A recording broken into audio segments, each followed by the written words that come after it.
esta noche los papeles de Feliciano van a ser muy cosmopolitas. Pues estupendo. Vamos a poder viajar sin poder movernos del estudio, cada oyente en su casa. ¿Dónde nos vas a llevar de viaje esta noche? Pues mira, primero nos vamos a ir nada menos que hasta Ecuador, en concreto a Guayaquil, en el siglo XVIII, en plena época de la Ilustración. Ahí vamos a conocer a Pedro Franco Dávila, un ilustrado criollo cuyo padre era un capitán de navío sevillano dedicado al comercio del cacao. Pedro estudió Ciencias Naturales en la Universidad de Lima. Mira, creo que es importante recordar a tantos ígnaros y arrogantes personajes que critican tanto la colonización española, que España creó en sus dominios de ultramar, además de muchos colegios, 33 universidades como la de Lima, en la que podían estudiar cualquier persona sin ningún tipo de discriminación. Mientras que en el mismo periodo Inglaterra creó una, y exclusivamente para británicos, evidentemente. Y desde luego Bélgica en el Congo no creó ninguna. Bueno, a lo que íbamos. Pedro desde muy joven, con apenas 15 años, se embarcó en la flota de su padre para comerciar con el cacao. Las aventuras que vivió en sus travesías por los mares del Caribe dejaban en nada los relatos de Salgari y Stevenson. Naufragó en muchas ocasiones, sobrevivió a largas temporadas en playas desiertas e incluso fue apresado por corsarios ingleses. Pues sí que era animado el muchacho. Cuando falleció su padre, harto de aventuras, se estableció en Cádiz, liquidó el negocio y con las ganancias se fue a vivir a París. A eso se le llama sentar la cabeza. Efectivamente. ¿Y qué hizo un joven rico, culto, que había estudiado ciencias naturales en el París de la Ilustración? Pues tomar contacto con el coleccionismo científico y comenzó a atesorar todo tipo de minerales y producciones naturales curiosas, reuniendo un gran gabinete de ciencias naturales. Bueno, pues vamos a dejar en París a Pedro Franco Dávila comprando y rebuscando sus cosas y nos vamos a ver qué hacía en esa época otro Pedro, en este caso el oscense don Pedro Pablo Abarca de Bolea, 10º conde de Aranda. El conde de Aranda, para entendernos,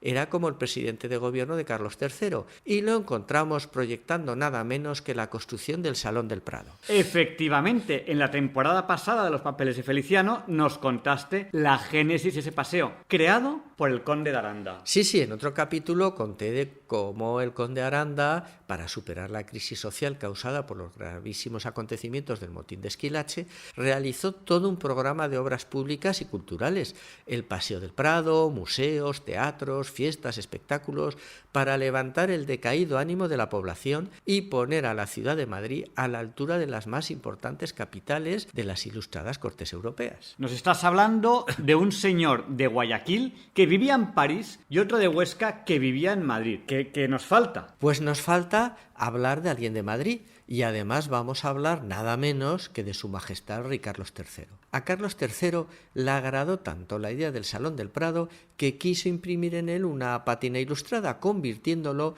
en un área científica. Creó el Jardín Botánico, el Observatorio Astronómico y ordenó la construcción del edificio Villanueva, hoy Museo del Prado, para que albergara lo que sería su gabinete de ciencias naturales. Carlos III pensó que para fundar un gabinete lo mejor sería comprar una buena colección que ya estuviera en marcha y luego ir enriqueciéndola.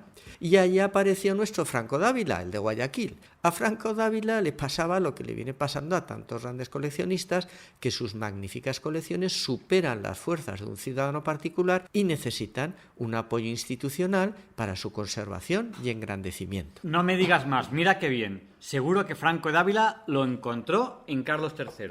Bueno, a ver, la cosa no fue tan sencilla, Dávila ya había ofrecido su colección en varias ocasiones a Carlos III y también lo había hecho a su antecesor, Fernando VI. Y la cosa pues no cuajó, pues nuestros monarcas no estaban por la labor de gastarse los dineros. Pero al final, después de muchos tiras y aflojas, Franco Dávila donó su colección gratis a cambio de quedarse como director del nuevo Real Gabinete de Historia Natural, con sueldo, por supuesto. Resuelto el papeleo de la cesión, Carlos III promulgó una real instrucción en la que pedía a todas las autoridades de los dominios de su majestad que enviaran a Madrid todas las producciones curiosas de la naturaleza para uso y beneficio de la instrucción pública. Pero en esa época ya existía la paleontología tal y como la conocemos hoy, es decir, excavaban y sacaban dinosaurios y todas esas cosas. Bueno, en esos tiempos, al igual que hoy en día los devotos del cambio climático, creían que el mundo siempre había sido igual y que no había podido existir ningún animal ni ninguna planta distinta a lo que ellos conocían.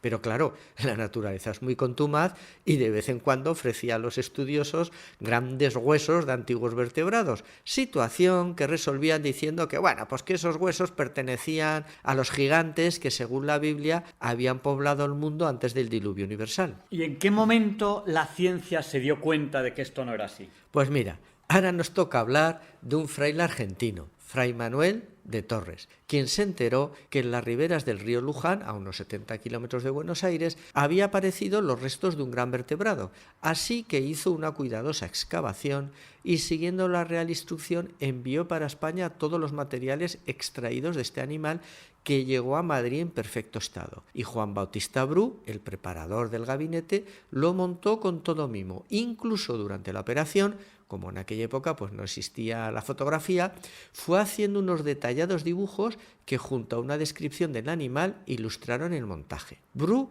refleja en su documentación el esqueleto completo de un animal que, por su gran tamaño, 6 metros de cabeza a la cola, nada tenía que ver con los seres vivos conocidos en su época. Estos documentos, no se sabe por qué misterio, se guardaron en el gabinete y no se llegaron a publicar. Bueno, yo supongo que en aquella época esos dibujos serían tan impactantes como si hoy en día tuviésemos las fotos de, yo qué sé, un extraterrestre o algo así. Pues efectivamente, claro. Pero los secretos, ya sabes, Javier Ángel, que son muy difíciles de guardar, y parece que hubo alguna filtración. Y tenemos noticia de que un dibujo del animal completo le llegó nada menos que a Thomas Jefferson, antes de ser presidente de Estados Unidos, que era muy aficionado a estas cosas. Pero Jefferson en ese momento ya estaba metido en sus líos políticos y la verdad es que no le hizo mucho caso. Pero otra copia le llegó a Cuvier, científico francés, padre de la paleontología moderna, que se quedó, pues claro, impresionado. Cuvier, basándose en el dibujo, pues nunca estuvo en Madrid, nunca pudo ver el esqueleto en persona, ¿no? Pues le puso nombre, el Megatherium, que quería decir gran fiera. A partir de este hallazgo, Cuvier publicó la teoría del catastrofismo, reconociendo de esta forma la existencia de otros animales desconocidos que habían desaparecido, según él, por culpa de catástrofes naturales. Por tanto, este esqueleto del megaterio fue el inicio de la nueva paleontología, propiciada por nuestra querida España, tan desgraciadamente criticada, insisto, por ígnaros y arrogantes personajillos. Pues que se vayan enterando. Pues sí. Tienes razón, y para eso hacemos los papeles, para que se vayan enterando. Cuídate, Javier Ángel, que tú eres necesario mientras nosotros somos contingentes.